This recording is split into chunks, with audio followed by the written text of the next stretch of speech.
We're pleased now to be joined by two leaders of the AAA organization. We have President Monica Heller, who's joining us, as well as Executive Director Ed Liebow. Thank you for taking the time to stop by and chat with us. Thanks for inviting us. Thank you. Well, 2013 was a record year in terms of membership for AAA. Now tell us about the continued progress and growth that the organization has been able to make through 2014. Well, I think we've got a lot of different kinds of groups getting more and more interested in anthropology.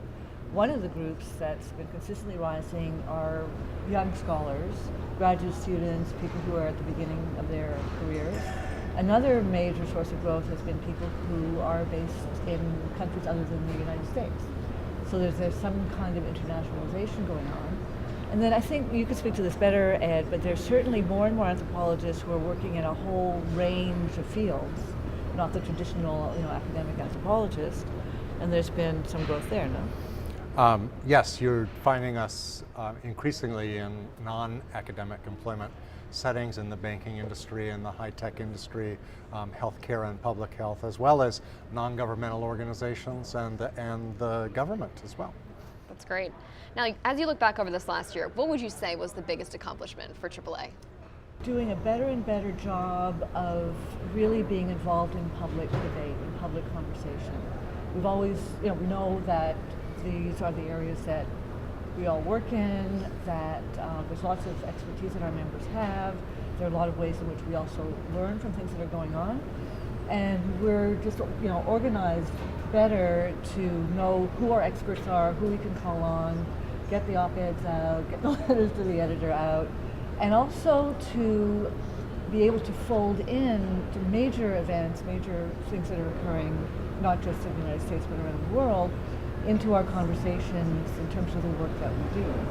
Just to give you two examples, we're benefiting from the work of task forces that we convened on anthropology and global climate change, and also anthropology and public education system. And both of those have offered a number of recommendations for ways that the association can contribute its expertise in making improvements in both those areas. You guys are really involved in a lot of issues going on, internationally right now. There's a lot going on. So one other contemporary issue right of the moment has to do with the Ebola virus disease outbreak in Western Africa. We were able, with the generous support of a few foundations, the Winter Foundation, the International Development Research Center, and the Harry F.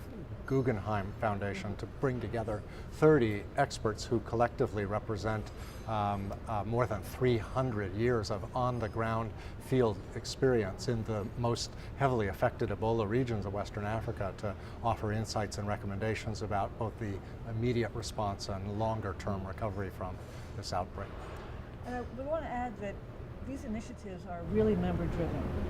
There are members who are right on top of things and come to us and say, look, this is happening, here are people with the expertise, can we get something together? So in many ways, what I think we've been able to do this past year most effectively is to make the space, make the connections, set up the infrastructure, and let member initiatives move forward in ways that I find frankly inspiring. Yeah, absolutely. How do you build from that? You already have so much that you're already doing. What are your goals and plans for this upcoming year?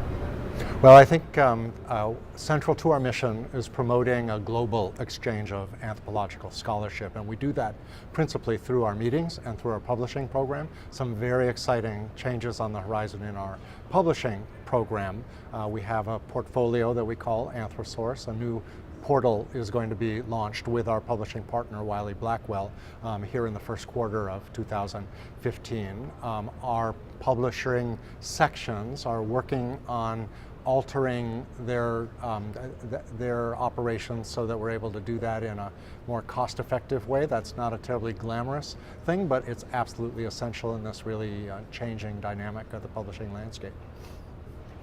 We also have, I think, a full set of virtual webinars. Yes. So we've been starting to do more and more work that doesn't require face-to-face for all kinds of excellent reasons, and that's been able to speak to a lot of different issues, mobilize a lot of expertise and a lot of interest really all around the world. We're pursuing our international collaborations.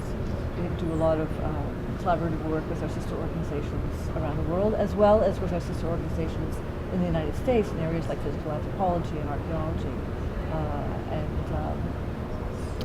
applied anthropology as well, and linguistics, applied linguistics, various cognate disciplines.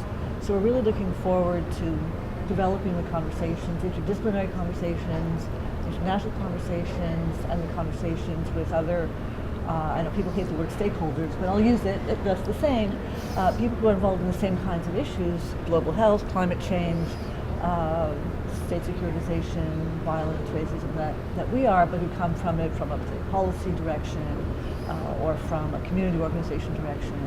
And those are our collaborations that are really, really important to pursue. So building on the success of our race initiative, we have another public education initiative that's just in the early stages of planning that has to do with migration, displacement, and mobilities. It will have as one of its features a traveling museum exhibition, but a number of other programs, public education activities that will involve collaborations not only here in the U.S. but with sister societies all over the world. Do you want to say some more about it?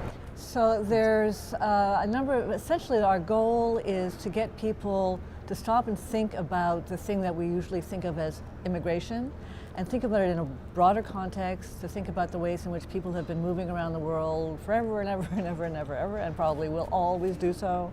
The ways in which we all have migration stories, the numbers of different ways in which we think about some forms of mobility as being a great thing and other forms of mobility are not such a great thing. So we want to get people to broaden the scope of the discussion and to think about the way in which really the issue of migration and mobility affects all of us. Well, it sounds like you guys are doing some exciting work. I appreciate you stopping by and sharing it with us, and I hope you have a great week. Well, thank you very much.